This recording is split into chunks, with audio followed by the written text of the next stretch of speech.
Au dîner, devant 40 personnes, elle a lancé « Voici mon mari. Pas de diplôme, pas de plan, il vit avec mon argent. » Rire autour de moi. J'ai souri, levé mon verre. J'ai dit « Profite. C'est la dernière fois que tu te moques de moi à mes frais. » Je suis sorti sans me retourner. Soyez franc, face à ça, vous auriez encaissé sans rien dire, ou vous auriez tout balancé devant tout le monde? Je me demande parfois si j'ai eu tort de rester calme. Je m'appelle Julien, j'ai 38 ans, je vis à Dijon. Je travaille comme technicien en informatique depuis plus de 10 ans. J'ai toujours été discret, du genre à ne pas faire de vagues. Je préfère écouter plutôt que parler, observer plutôt que juger. J'ai grandi dans une famille où la discrétion comptait plus que tout, et j'ai toujours cru qu'on règle les choses calmement, sans éclat. J'ai rencontré Élodie il y a 7 ans, à l'époque elle terminait ses études. Elle était brillante, énergique, pas du tout comme moi. Elle parlait fort, elle riait fort, elle attirait toujours la lumière. Moi, j'étais content de rester dans l'ombre, de la soutenir. Quand elle a voulu reprendre ses études pour obtenir un master en gestion, je n'ai pas hésité longtemps. Je gagnais assez, je me suis dit que je pouvais mettre mes ambitions de côté pour l'aider. J'ai financé ses études, j'ai pris plus d'astreintes, j'ai accepté de faire le taxi, les courses, tout ce qu'il fallait. On vivait dans un petit appartement près du centre. Ce n'était pas le grand luxe, mais on manquait de rien. On avait nos habitudes, des compromis comme tout le monde. Elle sortait parfois avec ses amis de la fac, rentrait tard, mais je n'ai jamais posé de questions. Je me disais qu'elle avait mérité de souffler, que c'était normal. Depuis quelques mois, quelque chose avait changé. Élodie rentrait plus tard, elle envoyait des messages sur son téléphone en souriant, puis elle rangeait l'écran quand j'entrais dans la pièce. À table, ses blagues n'avaient plus la même légèreté. Elle riait fort, surtout quand je ne comprenais pas. Parfois, elle posait son regard sur moi avec un petit sourire en coin où je ne savais pas comment l'interpréter. J'ai commencé à remarquer des détails, un parfum différent, des vêtements plus neufs, des conversations coupées quand je passais la porte. Je n'ai rien dit. Tout le monde a des phases, je me suis répété ça. Mais ces derniers temps, chaque geste, chaque mot, me semblait calculé.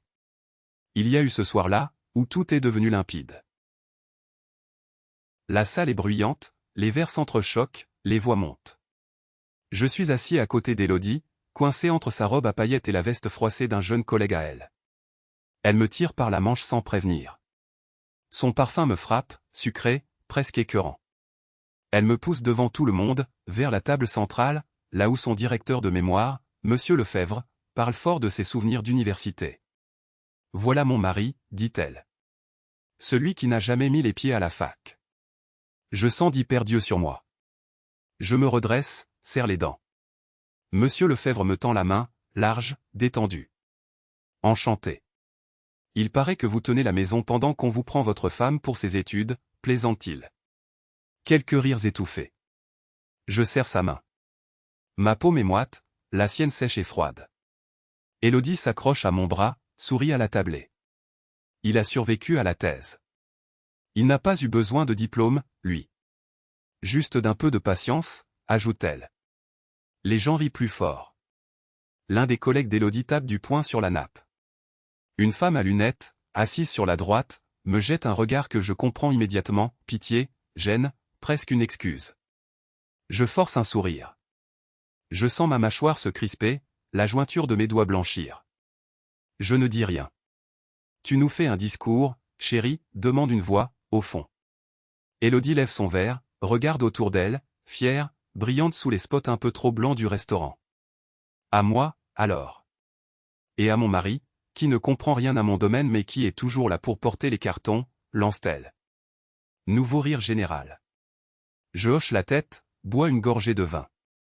Le goût est acide, tirant sur le vinaigre. Je sens les regards glisser sur moi, certains amusés, d'autres gênés. Personne ne relève, la fête continue. Élodie enchaîne, se tourne à moitié vers moi, pose une main légère sur mon épaule. Il paraît que c'est grâce à lui que j'ai tenu. Mais franchement, s'il n'y avait pas eu Netflix, il aurait abandonné depuis longtemps, non? Le collègue à la veste froissée s'esclaffe, tape sur la table. Monsieur Lefebvre hausse les épaules, lève son verre vers moi. Chacun son domaine, hein. Il faut de tout pour faire un monde, dit-il. Je hoche la tête encore une fois. Je sens la chaleur me monter aux joues, pas de colère, juste ce truc qui serre la gorge, comme une boule qu'on avale de travers. Je regarde Élodie. Elle rayonne, rit, ne voit rien. Elle se penche vers moi. Tu t'ennuies, c'est ça? 5 minutes, je reviens, va parler avec eux, m'ordonne-t-elle à mi-voix, déjà tournée vers d'autres. Je reste immobile. Les conversations reprennent. Les collègues parlent boulot, voyage, avenir. Je n'écoute qu'à moitié. Un serveur passe, débarrasse les assiettes. Je regarde la montre. Ça fait 40 minutes qu'on est là. Je me force à sourire quand quelqu'un me pose une question vite fait, sans vraiment attendre de réponse. Plus tard, Élodie revient, pose sa main sur la mienne, rit encore, un peu plus fort. Son rire ne me touche plus. Les lumières semblent plus crues, la salle plus petite. Les plaisanteries continuent, toujours sur le même ton. Je les laisse passer. Le repas se termine. Je me lève, aide Élodie à remettre son manteau. Elle me remercie à peine, déjà absorbée par les félicitations de ses collègues.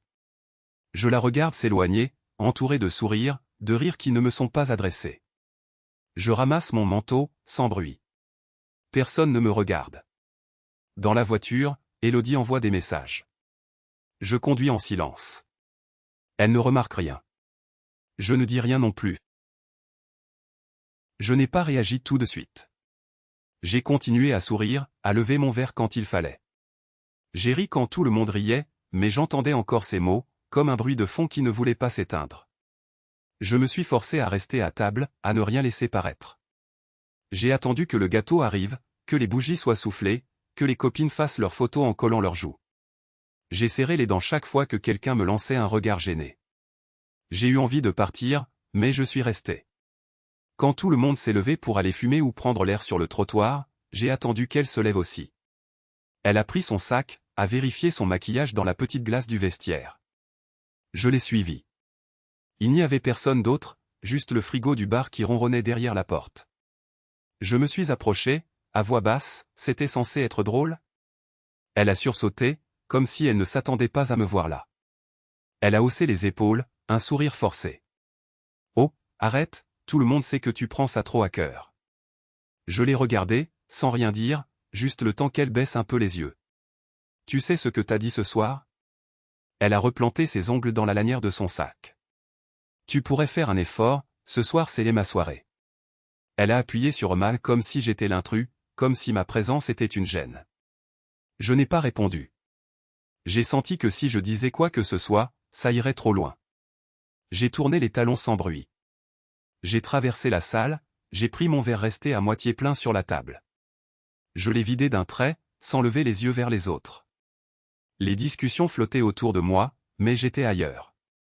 Je voyais encore la petite moue qu'elle avait prise, comme si c'était moi le problème. À la table, un de ses amis m'a lancé « Ça va, mec ?»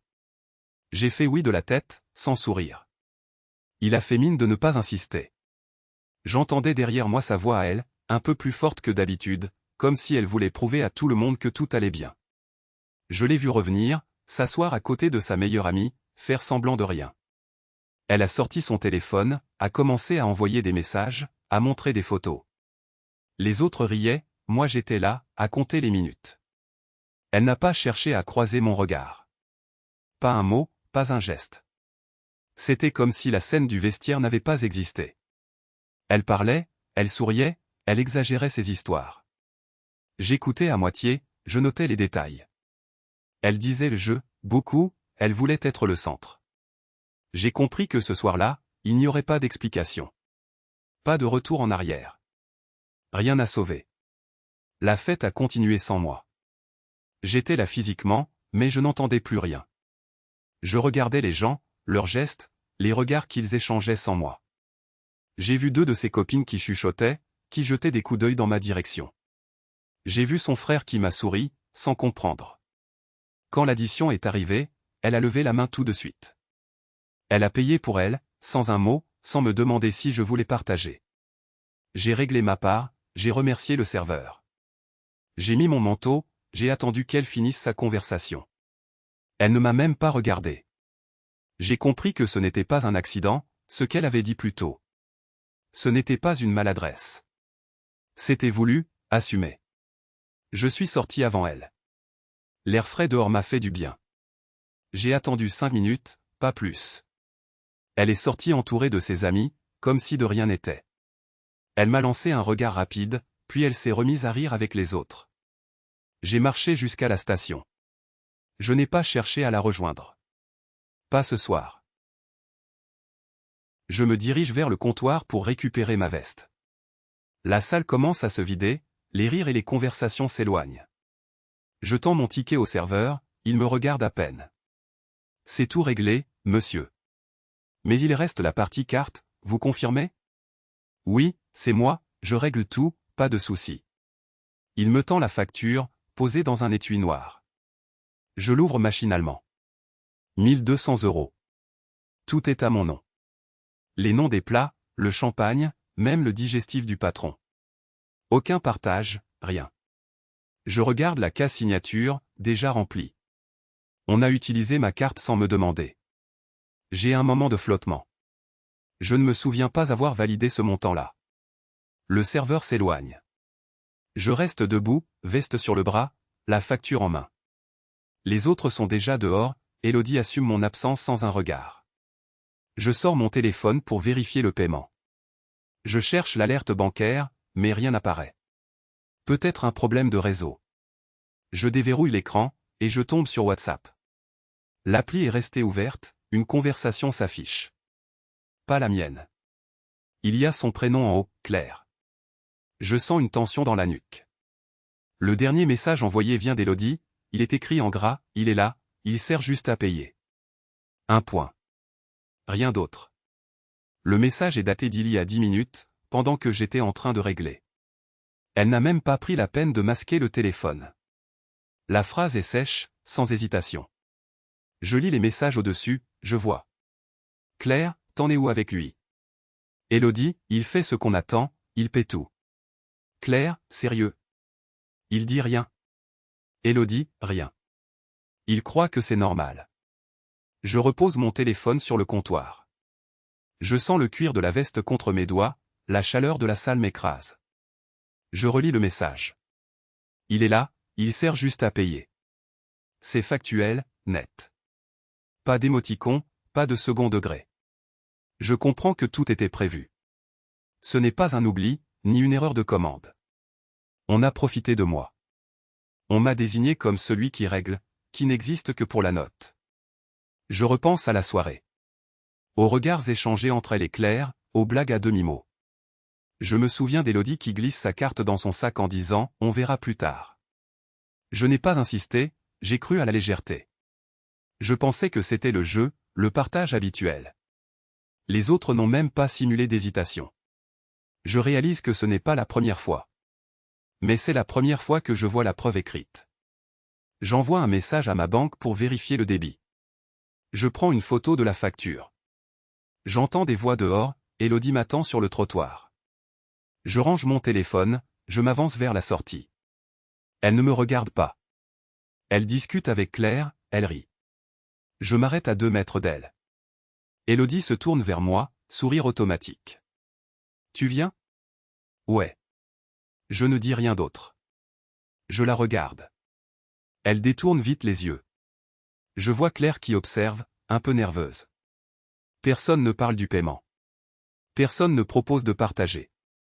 Je range la facture dans ma poche intérieure. On marche jusqu'à la station de taxi. Élodie se colle à moi, pose sa main sur mon bras. Geste mécanique. Je ne réagis pas. Le chauffeur arrive, ouvre la porte. Élodie monte la première, Claire suit. Je reste dehors 2 secondes. Je respire, je regarde mon reflet dans la vitre. Je monte à mon tour. Le trajet se passe en silence. Personne ne parle de la soirée. Élodie regarde son téléphone, sourit à quelque chose que je ne vois pas. Je pense à la conversation WhatsApp. Je repasse la phrase dans ma tête, comme une information brute, il est là, il sert juste à payer. Je ne pose pas de questions. Je ne montre rien. Mais la soirée a changé de nature. Ce n'est plus un malentendu. C'est une certitude. Je n'ai pas pris le métro avec elle. Elle m'a demandé si je voulais rentrer ensemble. J'ai répondu non, j'avais besoin de marcher, d'air frais. Elle n'a pas insisté. Je l'ai vue disparaître au coin de la rue, silhouette pressée, sac serré contre elle. Je suis resté là, immobile, à regarder les phares des voitures, puis j'ai marché sans but dans le quartier, le téléphone au fond de la poche. Pas de musique, pas de message. Je voulais juste sentir le froid contre mon visage. Dans ma tête, tout tournait. Les mots de la veille, le regard fuyant, le ton sec dès que je posais une question. Je n'avais pas dormi, mais je ne me sentais pas fatigué. J'ai traversé la Seine, marché jusqu'à la place de la Bastille. Les bars étaient encore fermés. Je me suis assis sur un banc. J'ai essayé de ne penser à rien, mais c'était impossible. Je me suis rappelé chaque fois où elle disait qu'elle n'avait plus rien sur son compte, où elle me demandait de payer le loyer, d'avancer pour ses cours. Je n'avais jamais compté. Ça m'a frappé, là, sur ce banc, je ne savais même pas combien d'argent j'avais dépensé pour elle. Je ne savais pas où allait l'argent. Je suis rentré chez nous vers 8 heures, quand la boulangerie ouvrait. Elle dormait encore. J'ai fait du café, sans bruit. J'ai ouvert mon ordinateur dans la cuisine. J'ai tapé mon code, ouvert la page de la banque. J'ai tout affiché, mois par mois, depuis le début de l'année. J'avais le cœur qui tapait fort, mais pas de colère. Juste une sorte de vide. J'ai pris un carnet et j'ai noté chaque virement, 300 € pour ses frais d'inscription, 120 pour son pass Navigo, 80 pour ses livres, 450 pour la caution de l'appartement. À chaque ligne, je mettais la date, le motif, le montant. J'ai arrêté de compter à 2000 €. J'ai continué. J'ai ouvert ses relevés à elle. Je connaissais ses codes, elle me les avait donnés quand elle avait eu un problème de carte, l'année dernière. J'ai vu les virements que je faisais, et d'autres entrées de ses parents, parfois. Mais aussi des retraits, des paiements dans des bars, des achats en ligne. Rien d'anormal, mais rien de très clair non plus. J'ai pris des captures d'écran. J'ai tout rangé dans un dossier sur le Drive, protégé par un mot de passe. J'ai même pris en photo les tickets de caisse qui traînaient sur la table, ceux où mon nom figurait. Je me suis arrêté un instant, et bu une gorgée de café. Elle se retournait dans la chambre, je l'ai entendue bouger. J'ai tout refermé, doucement. Je n'ai rien dit. Quand elle est sortie, elle a souri, a cherché mon regard. J'ai fait comme d'habitude. J'ai proposé de passer à la boulangerie, elle a dit oui. On a parlé de la pluie, du boulot. Conversation normale. J'ai noté la façon dont elle évitait de parler du week-end, du moindre projet ensemble. Dans la journée, j'ai continué mon inventaire. J'ai retrouvé un mail de sa part, 6 mois plus tôt, où elle me remerciait pour mon aide, je ne pourrai jamais te rendre tout ça, tu sais. Je l'ai téléchargé. J'ai cherché les conversations WhatsApp où elle me demandait de l'argent, prétextant un retard de bourse, une facture urgente. Je les ai archivées. J'ai ajouté un tableau récapitulatif dans un fichier Excel. J'ai tout classé, chaque date, chaque somme, chaque message. Je n'ai pas oublié un seul détail. Le soir, elle m'a demandé si tout allait bien, si je voulais sortir. J'ai dit que j'étais fatigué, que j'avais du travail. J'ai souri, je l'ai embrassée sur la joue. Elle n'a rien vu, rien senti. J'ai continué à noter, à observer. Plus de scènes, plus de questions inutiles. Juste les faits. La veille, j'avais passé la soirée à scanner les relevés de notre compte joint. J'ai commencé sans idée précise, juste pour comprendre d'où venaient ces virements inhabituels. Rapidement, certains montants m'ont sauté aux yeux. Des retraits dans des restaurants où on ne va jamais, des hôtels à l'autre bout de la ville, des achats chez des bijoutiers, des parfumeries. À chaque fois, le paiement était passé par ma carte, celle qu'elle utilise quand la sienne est oubliée. Les dates collaient mal avec son agenda officiel. Presque toujours en semaine, souvent un mardi ou un jeudi, entre 19 h et 23 h. Je me souvenais de ces soirs. Elle rentrait tard, m'expliquait qu'une réunion avait débordé, ou qu'il y avait un after-work imprévu. J'ai noté les intitulés, les heures, les lieux. J'ai cherché les tickets dans la boîte où elle garde ses notes de frais. Rien. Je me suis souvenu d'un resto, le Petit Comptoir, où elle n'avait jamais voulu aller avec moi, sous prétexte que c'était surfait. 2 paiements là-bas, à 3 semaines d'intervalle. 2 nuits d'hôtel au même endroit, toutes les 2 réservées en semaine. J'ai regardé sur Google Maps, c'était à 20 minutes de son bureau. Pas sur le trajet du mien. Le lendemain matin, elle est descendue dans la cuisine, encore en robe de chambre, le portable à la main. Je me suis assis face à elle, les relevés posés sur la table. Elle a levé les yeux, a vu les papiers. J'ai attendu qu'elle prenne un café, puis j'ai parlé. Tu peux m'expliquer ces dépenses? Elle a regardé le papier sans vraiment lire, a pris une gorgée, puis a haussé les épaules. C'est du boulot, tu sais bien. On fait beaucoup de sorties en ce moment avec l'équipe. Faut motiver les troupes. Tu parles des restos et de l'hôtel? Elle s'est crispée, imperceptiblement. Elle a trituré la cuillère, a évité mon regard. Oui, enfin, il y a eu une soirée où on a tous dormi sur place. Le lendemain, on avait une formation. Ça arrive. J'ai tapé du doigt sur une ligne, Hôtel Les Tilleuls, 127 €, 13 avril, 22h04. Et le 13 avril, c'était aussi une formation? Elle a souri, mal à l'aise. Oui, enfin, tu sais, ça mélange un peu tout. On bosse, on décompresse, on réserve tard. Je t'ai déjà expliqué. J'ai pris le ticket du resto, l'ai posé à côté.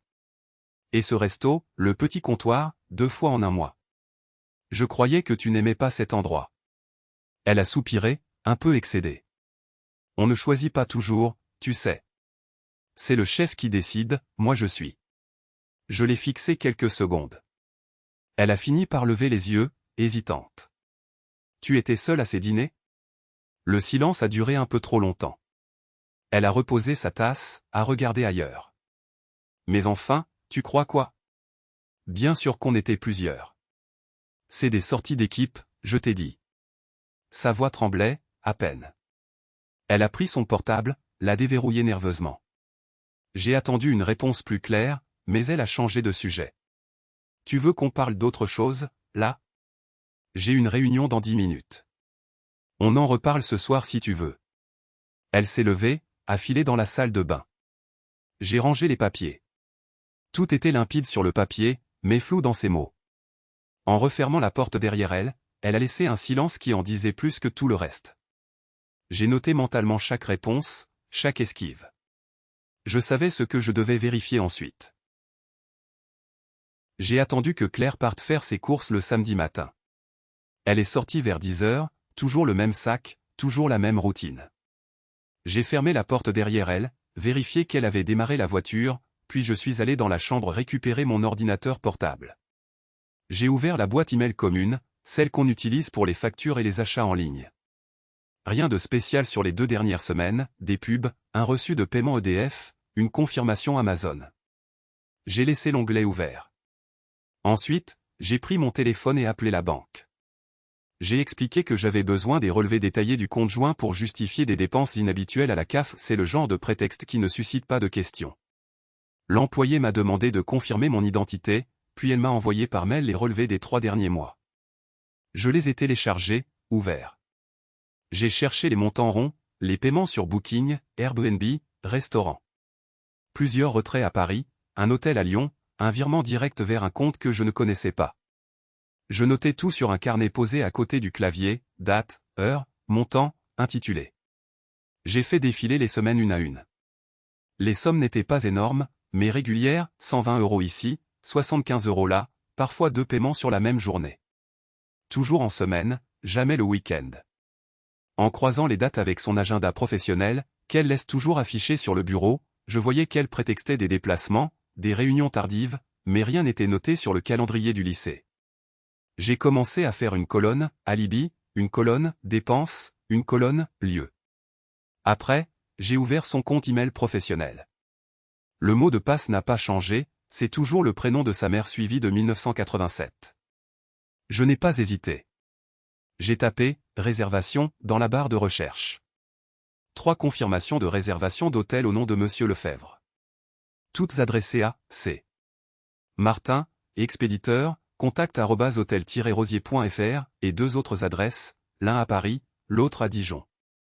Les mails étaient courts, votre chambre a bien été réservée au nom de Monsieur Lefebvre. Jamais son prénom à elle, toujours lui. Les dates correspondaient au jour où elle n'était pas rentrée avant 23 h, où elle m'avait envoyé un SMS laconique, je dors à l'hôtel, réunion tard. J'ai imprimé chaque mail, une page par réservation. Je les ai classés dans une chemise cartonnée, avec les relevés bancaires annotés. J'ai ajouté les tickets de caisse retrouvés dans sa veste la veille 2 menus pour le même soir, alors qu'elle m'avait dit avoir grignoté seule. J'ai recopié chaque élément sur une feuille blanche, colonne de gauche, date, colonne du milieu, preuve, colonne de droite, commentaire. J'ai commencé à construire une chronologie, 9 mars, paiement Hôtel Paris, confirmation mail, SMS reçu à 20h12. 21 mars, paiement restaurant Dijon, mail de réservation, retrait de 60 €. À chaque fois que je trouvais une incohérence ou un détail qui s'imbriquait, je posais le stylo, relisais tout dans l'ordre. Je notais les motifs récurrents, les trajets qui durent plus longtemps que prévu, les excuses identiques, la fréquence des paiements le mardi et le jeudi. J'ai même recoupé avec la météo sur Internet pour vérifier si, ces soirs-là, il y avait vraiment eu de la neige comme elle l'avait prétendu. Non, rien d'anormal, route dégagée. J'ai pris une pause de 10 minutes, mangé une pomme debout dans la cuisine. Puis je suis retourné à la table, repris chaque document, vérifié que rien ne manquait.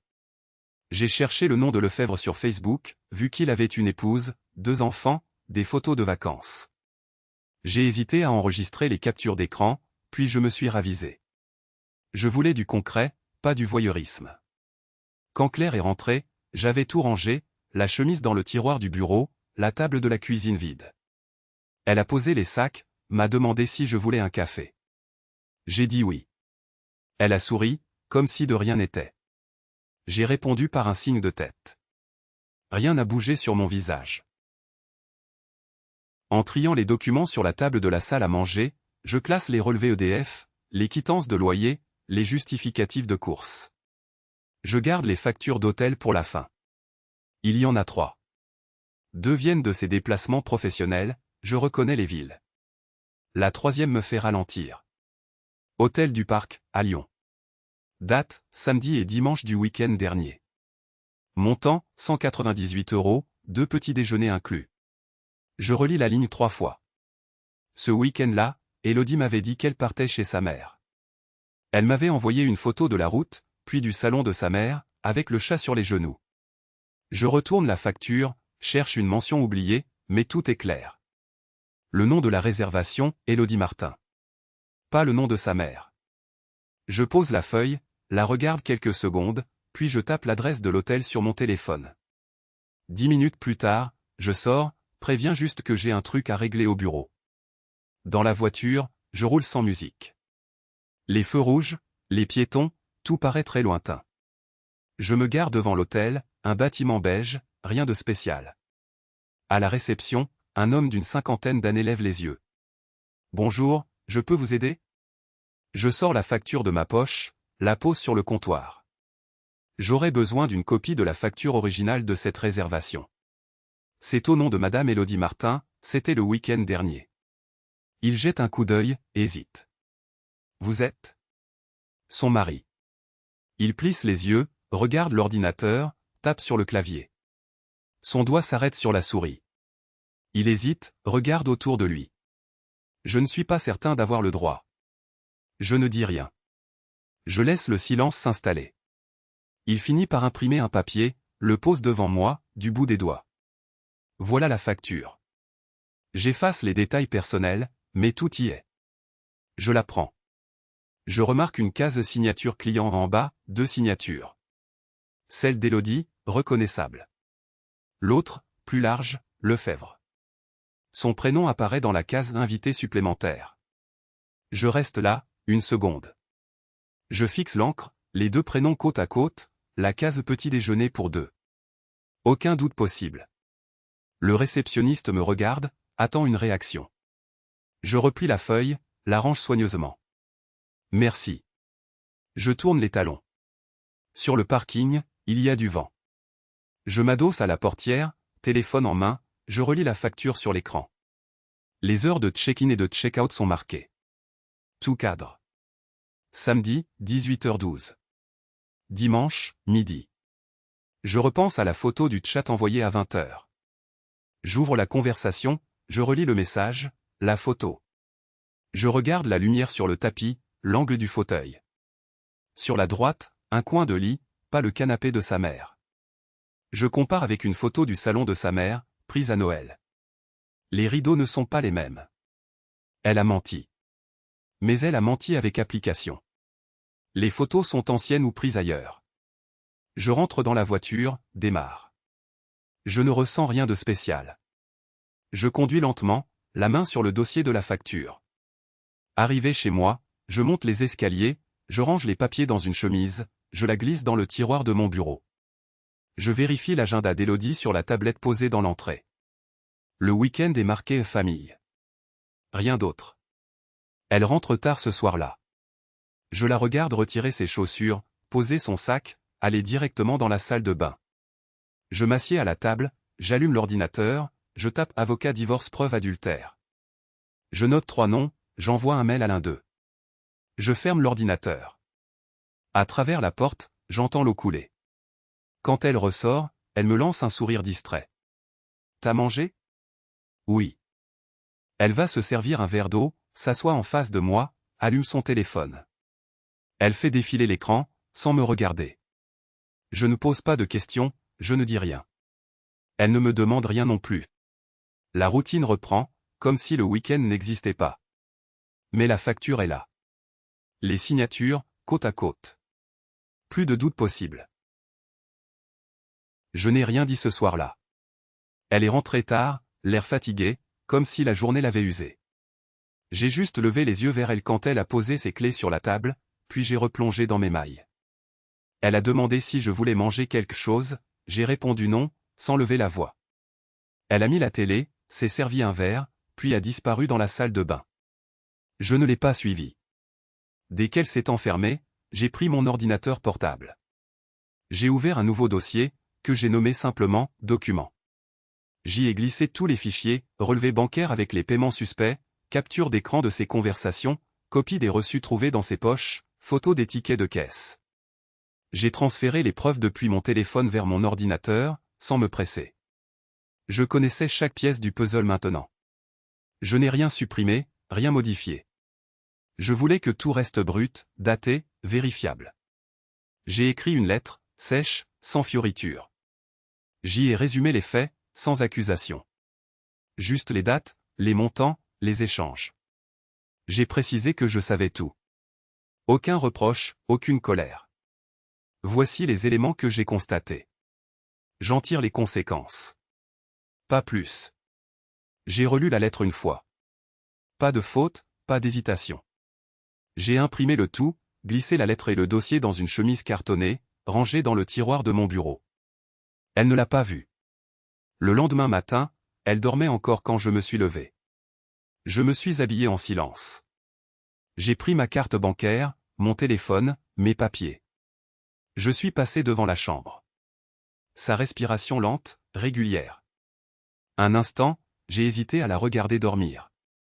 J'ai continué sans bruit jusqu'à la porte d'entrée. Je suis allé à la banque. J'ai demandé à ouvrir un compte à mon nom seul.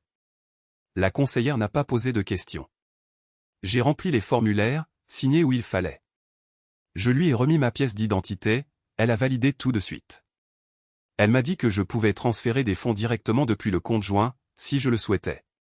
J'ai hoché la tête, demandé à retirer 50% du solde. Elle a vérifié le montant, m'a fait signer encore un papier. Sur l'écran, j'ai vu les chiffres s'aligner, la moitié, pas un centime de plus. J'ai noté le nouveau RIB, rangé les reçus dans la chemise avec les autres preuves. En sortant, j'ai appelé un cabinet d'avocats. La secrétaire a proposé un rendez-vous 2 jours plus tard, à 9 h. J'ai accepté, noté l'adresse, raccroché. Je n'ai pas ressenti de soulagement. Je n'ai rien ressenti du tout, juste une suite d'étapes à accomplir. En rentrant, elle était déjà partie. Un mot vite écrit sur le plan de travail, course à faire, je reviens vers midi. Pas de cœur, pas de sourire. J'ai posé la chemise sur le coin de mon bureau, vérifié une dernière fois que tout était en ordre. Les preuves, la lettre, les reçus. J'ai préparé une enveloppe, écrit son prénom dessus. Je n'ai pas fermé l'enveloppe. Je voulais qu'elle voie ce qu'il y avait, sans avoir à forcer. Dans la cuisine, j'ai pris un café, regardé la cour par la fenêtre. Le quartier était calme, presque vide à 7 h. Aucun bruit, aucun signe de vie. J'ai entendu la sonnerie d'un message sur mon téléphone, mais je n'ai pas regardé. J'ai laissé le café refroidir, les mains posées à plat sur la table. J'ai repensé à la première fois où elle avait menti, à la légèreté de son ton. À ce que je n'avais pas voulu voir. J'ai noté sur un papier, de mémoire, tous les détails que je voulais dire à l'avocat. Les noms, les dates, les sommes. J'ai ajouté « demande de séparation des biens » en haut de la page.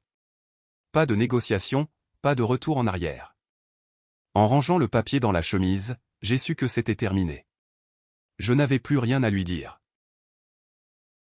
Je suis resté assis dans le salon, les papiers étalés sur la table basse. Il était 18 heures. J'ai entendu la porte claquer dans l'entrée, puis le claquement sec de ses talons.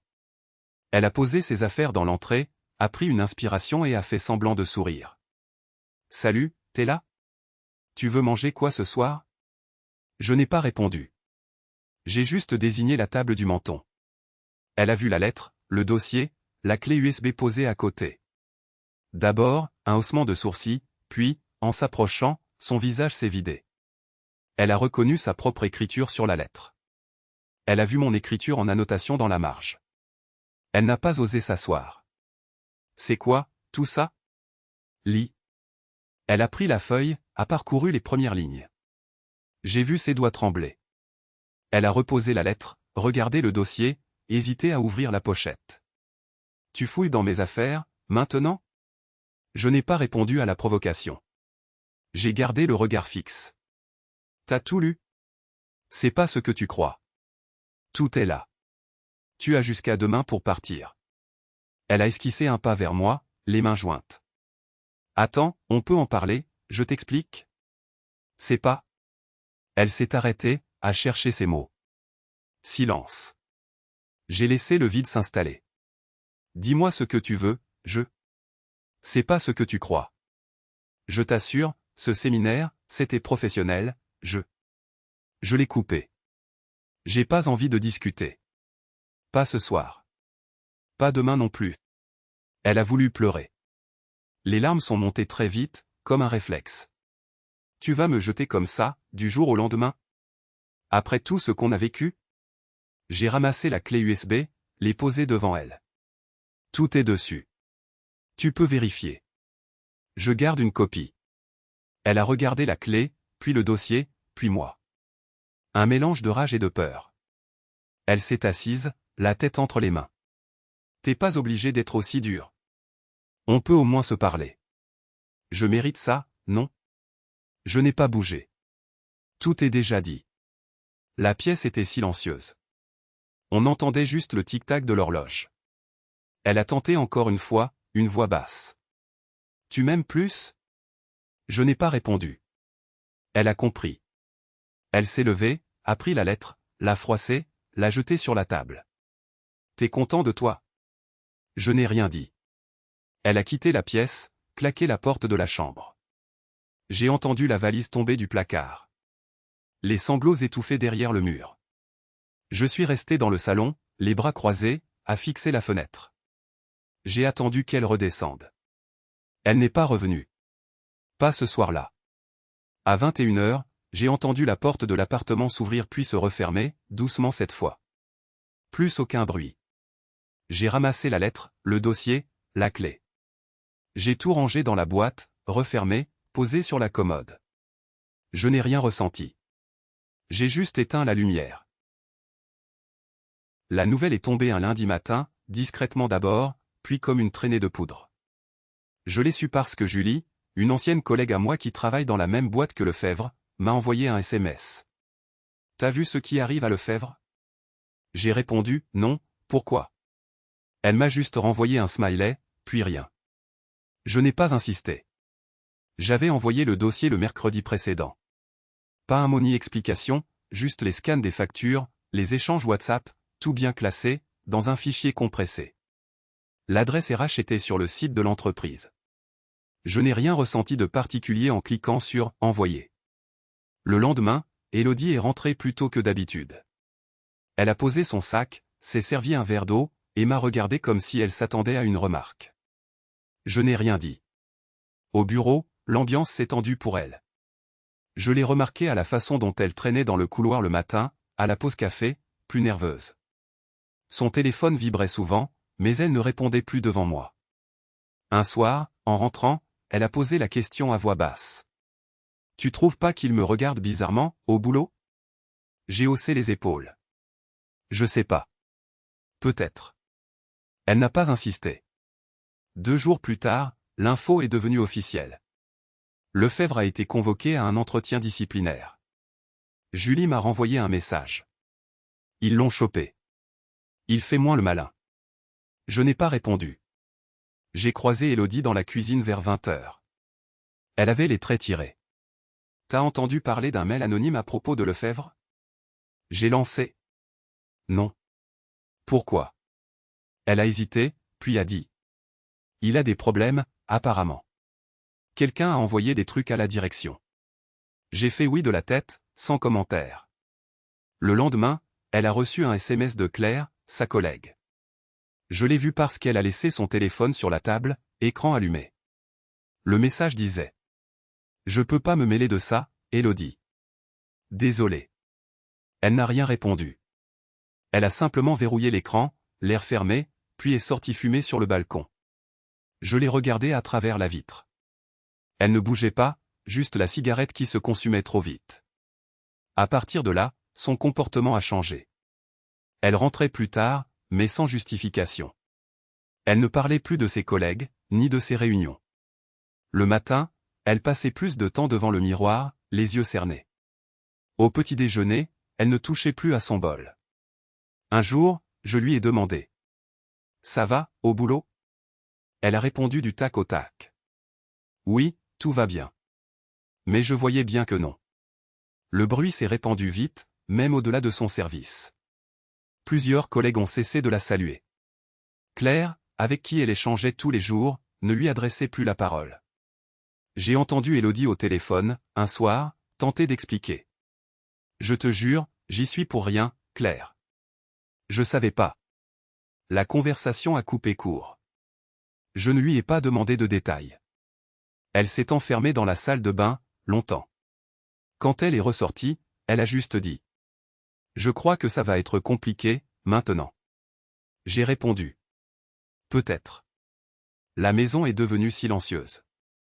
Lefebvre, lui, n'a pas donné signe de vie. Élodie ne parlait plus de lui. Leur complicité, en tout cas, avait disparu. Je n'ai rien changé à mon quotidien.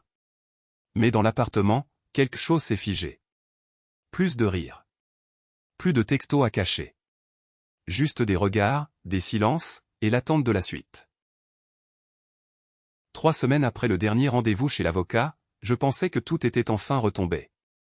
L'appartement était de nouveau silencieux, mes journées se ressemblaient, métro boulot retour chez moi, rien de spectaculaire. Je passais moins de temps sur mon téléphone, mais ce matin-là, en ouvrant WhatsApp, une notification étrange s'affiche. Vous avez été ajouté au groupe Survivre à Élodie. Je bloque l'écran, dubitatif. Je ne connais pas l'administrateur, le nom ne me dit rien. Pendant 10 minutes, je laisse l'icône clignoter. Curiosité. Finalement, j'ouvre la conversation. 32 membres. Je scrolle rapidement, je vois des noms qui me disent vaguement quelque chose. Certains anciens collègues d'Élodie, quelques avatars anonymes. La description du groupe, pour ceux qui en ont marre des jeux et des coups bas. Premier message non lu, signé Emeline, vous vous souvenez quand elle a saboté le projet de Julien devant tout le service RH ? D'autres réagissent avec des émojis morts de rire, des oui, quelle horreur, des moi aussi, elle m'a fait le coup. Je lis en silence. Chacun y va de sa petite histoire, anecdotes sur des humiliations, des manipulations, les coups de fil passifs-agressifs, les rumeurs lancées dans les open spaces. Un certain Mathieu enchaîne, elle m'a fait croire que j'étais sur la sellette pendant 3 semaines, tout ça pour que je couvre ses erreurs sur le dossier Sogefi. Un autre, Sofiane, elle a annulé mes congés à la dernière minute, puis elle a dit à tout le monde que je n'étais pas fiable. Chacun semble soulagé de pouvoir balancer son histoire. Les messages défilent, parfois avec des captures d'écran, des extraits de mails, du genre « merci d'arrêter de faire perdre du temps à l'équipe », signé Élodie. Je reconnais le ton, les formulations sèches, le sarcasme maquillé en professionnalisme. Je me demande qui a eu l'idée de créer ce groupe, et pourquoi on m'y a ajouté, moi, maintenant. Quelqu'un pose la question, vous croyez qu'elle se doute qu'on en parle entre nous? Les réponses fusent, la plupart pensent qu'elle s'en fiche, ou qu'elle continue de manipuler d'autres équipes ailleurs. D'autres rient, racontent comment ils ont quitté la boîte ou ont changé de service juste pour ne plus la croiser. Je ne participe pas. Je me contente de lire, sans rien écrire, sans liker. Je vois passer des messages sur mon histoire à moi, indirectement. Elle a mis la misère à son mec aussi, il paraît. Personne ne cite mon nom. Je reste un spectateur, invisible dans la foule. À un moment, une notification apparaît, Elodie a été retirée du groupe. Les gens applaudissent virtuellement, certains envoient des gifs de fête. Ironie totale. Celle qui passait son temps à rabaisser, à diviser, devient la cible d'un club où tout le monde se moque d'elle. Je repense à la dernière fois où je l'ai vue, sûre d'elle, froide, presque méprisante. Elle aurait haussé les épaules en voyant ce groupe, ou elle aurait nié, comme toujours. Je ferme la conversation. Je regarde l'icône du groupe quelques secondes. Je clique sur « Quitter le groupe ». Pas un message, pas un mot. Je supprime la conversation, puis WhatsApp pour la journée. Je n'ai aucune envie de participer à ce genre de défouloir, même si tout ce que je lis est crédible. Je ne ressens ni soulagement ni vengeance. Juste un constat, tout finit par se savoir. Ceux qui rient des autres finissent parfois à leur tour au centre du cercle. Le silence me convient mieux. Je range le téléphone dans le tiroir, je pars faire un tour dehors. L'air est froid, la rue vide. Rien d'autre à ajouter. Le dernier carton était posé dans la voiture. J'ai refermé le coffre, vérifié une dernière fois la liste sur mon téléphone. Tout était là, rien n'avait été oublié, ni dans l'appartement, ni sur la liste. Le couloir était vide, les murs blancs, la lumière basse de l'hiver filtrait à peine à travers les vitres sales. J'ai sorti les clés de la poche de mon manteau, j'ai fait le tour des pièces, allumé et éteint chaque interrupteur. Pas de bruit, pas d'écho, juste le frottement de mes pas sur le parquet. J'ai ouvert la porte d'entrée, regardé le palier une dernière fois. Je me suis arrêté dans l'encadrement, le trousseau serré dans la main. J'ai pensé à la première fois, quand on avait visité l'appartement, Elodie à côté de moi qui posait des questions au propriétaire. Je me suis rappelé la couleur des rideaux qu'on avait choisis, la table basse qu'on avait ramenée d'Ikea un dimanche soir. Rien de tout ça n'existait plus maintenant. Tout avait été démonté, vendu, ou donné.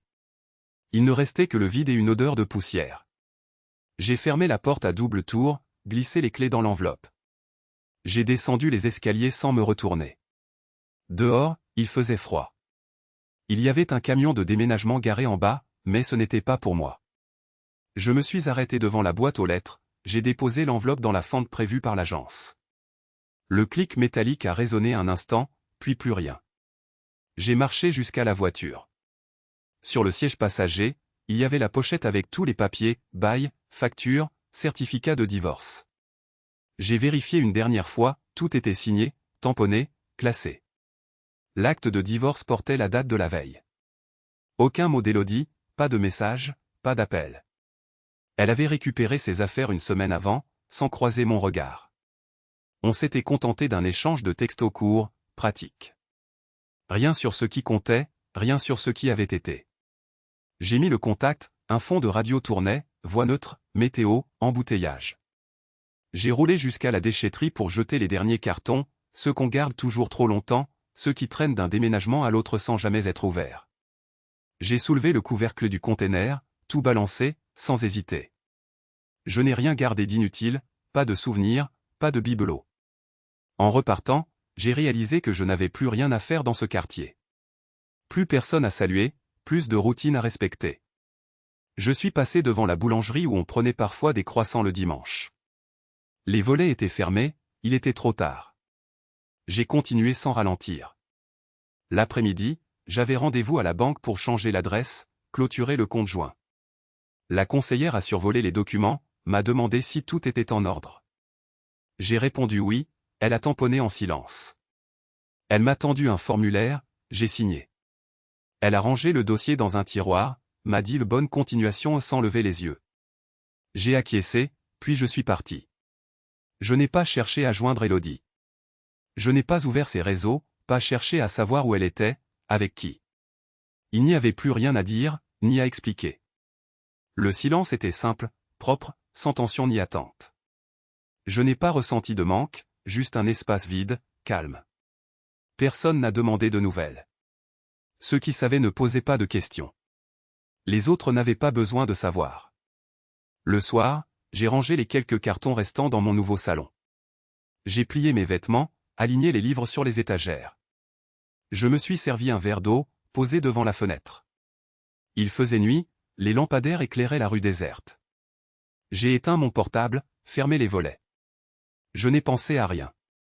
Je me suis couché tôt, sans bruit, sans rêve. Le juge a prononcé le divorce un mardi matin, sans même lever les yeux. Il a parcouru les pièces, les messages, les relevés bancaires d'un ton neutre. L'avocate d'Élodie a demandé un délai, elle n'a pas insisté.